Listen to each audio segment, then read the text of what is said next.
সকলকে জয় যিশু। আজকে যে বাক্য আমরা আলোচনা করব সেই বাক্য আমরা দেখব মার্ক লিখিত সুসমাচার 6 অধ্যায়, আর আমরা পাঠ করব 46 পদ। এখানে বলছে, লোকদিগকে বিদায় করিয়া তিনি প্রার্থনা করিবার জন্য পর্বতে চলিয়া গেলেন। আমেন।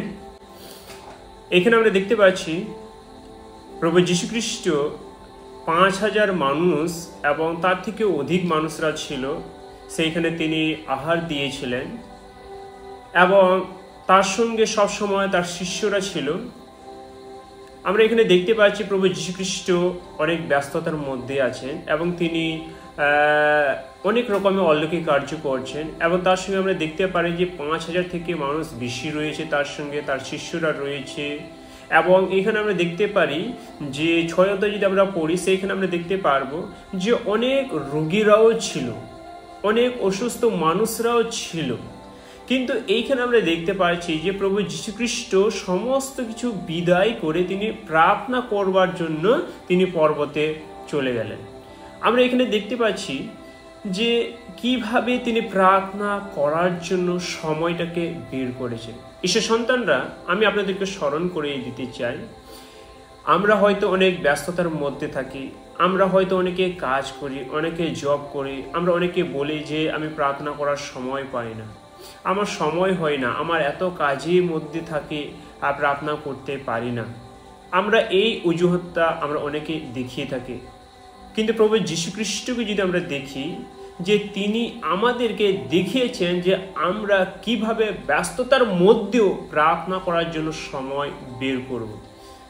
হয়তো আপনি আজকে ব্যস্ততা দেখাচ্ছেন, হয়তো আপনি ব্যস্ততার মধ্যে আছেন, কিন্তু আপনি সেই ব্যস্ততাকে কিছু সময়ের জন্য বিদায় করেছেন?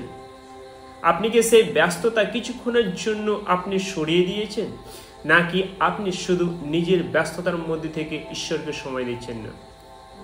এই সন্তানরা, এখানে আমরা দেখতে পারি প্রভু যীশু খ্রিস্টের সঙ্গে সব সময় মানুষ ছিল, অসুস্থ ব্যক্তিরা ছিল এবং তার সঙ্গে তার শিষ্যরা 12 জন শিষ্য সব সময় তার সঙ্গে থাকতো। কিন্তু আমরা দেখতে পাচ্ছি যে প্রভু যীশু মিনিস্ট্রি বা পরিচর্যার কাজ বা যত মানুষরা ছিল সমস্ত কিছুদের তিনি তাদের কি করে বিদায় দিয়েছেন এবং তিনি পর্বতে চলে গেলেন এবং পর্বতে গিয়ে তিনি প্রার্থনা করছেন পিতার সঙ্গে। আজকে আমাদেরকে প্রভু যীশু খ্রিস্টের জীবনকে অনুসরণ করতে হবে। তিনি কিভাবে প্রার্থনা করতেন আমরা যদি দেখি, মার্ক 1 অধ্যায় 35 পদে সেইখানে বলছে যে তিনি ভোরবেলা উঠে তিনি প্রার্থনা করার জন্য নির্জন স্থানে গিয়েছেন।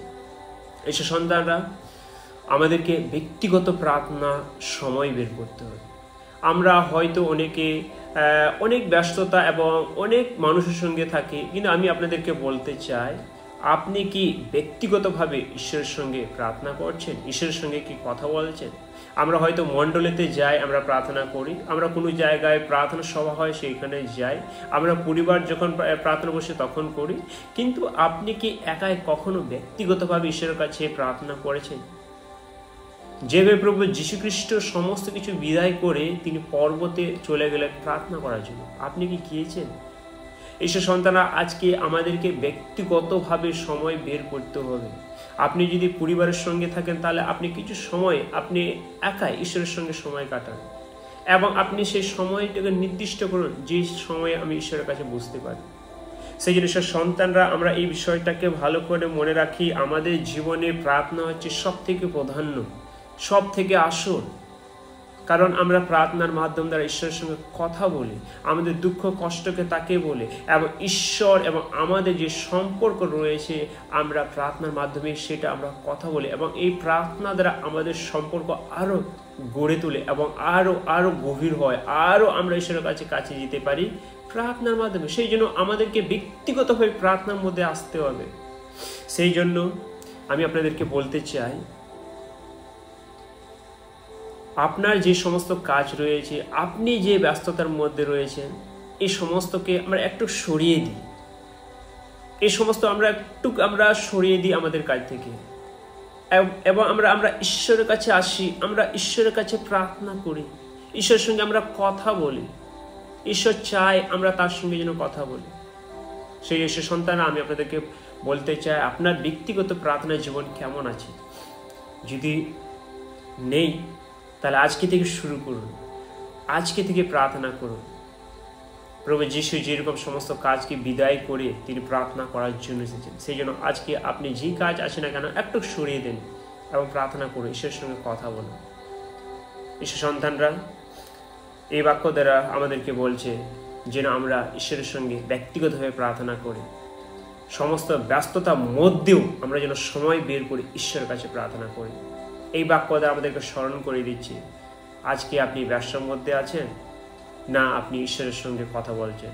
সেই জন্য আমি যতই ব্যস্ত থাকি না কেন মিনিস্ট্রির মধ্যে এবং অন্যান্য মধ্যে আমি সময়টাকে বের করি ঈশ্বরের সঙ্গে কথা বলার জন্য। আপনিও বের করুন, আপনিও ঈশ্বরের সঙ্গে কথা বলুন।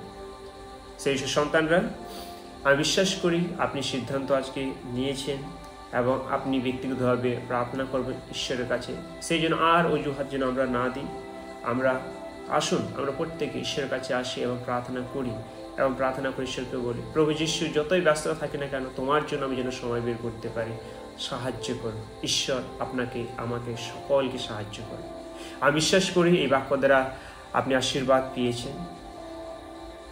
আজকের বাক্য দ্বারা যদি ঈশ্বর আপনার হৃদয়ে কথা বলে থাকে তাহলে অবশ্যই কমেন্ট করবেন এবং কমেন্ট করে জানাবেন অবশ্যই, এবং আপনার জন্য অবশ্যই প্রার্থনা করব। স্ক্রিনে একটা নাম্বার দেখতে পাচ্ছেন, সেই নাম্বারে আপনার নাম, আপনার ঠিকানা আপনি পাঠিয়ে দেবেন। আমরা একটা আর্টিকেল লিখেছি এবং সেই আর্টিকেল বাংলা এবং ইংলিশে আপনি শুধু আপনার নাম এবং আপনার ঠিকানা, স্ক্রিনে যে নাম্বার দেখা যাচ্ছে সেই নাম্বারে আপনি লেখুন যে ব্যক্তিগত প্রার্থনা।